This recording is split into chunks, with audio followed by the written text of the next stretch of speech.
Hey everyone, welcome back to our channel. Today, we're diving into a practical topic that could save you from unnecessary panic. How to reset a fire alarm. Whether it's chirping non-stop or triggered by a false alarm, knowing the right steps ensures your home stays safe and sound.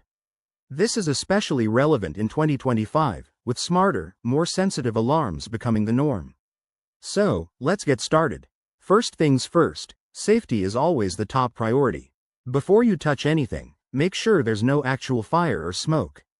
If the alarm is going off due to a real emergency, get out of the house immediately and call emergency services. Once you're sure it's a false alarm, proceed carefully. Step 1.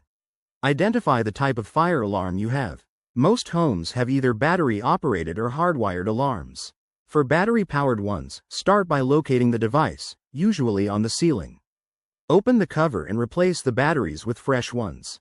This simple fix often resolves the issue.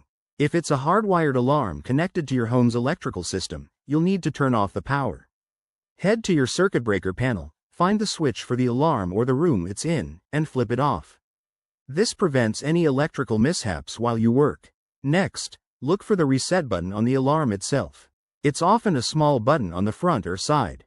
Press and hold it for about 10 to 15 seconds until you hear a beep or see a light indicating it's resetting. For some modern 2025 models, you might need to use a smartphone app if it's a smart alarm. Just follow the manufacturer's instructions. After resetting, turn the power back on if you switched it off, and wait a minute or two for the alarm to stabilize. Finally, test it by pressing the test button to ensure it's functioning properly. If it still doesn't work, it might be time to replace the unit or call a professional. And there you have it. Resetting your fire alarm is quicker and easier than you might think. Remember, regular maintenance can prevent false alarms and keep your family protected. If you found this helpful, give it a thumbs up, subscribe for more home safety tips, and drop your questions in the comments below. Stay safe, and we'll see you in the next video.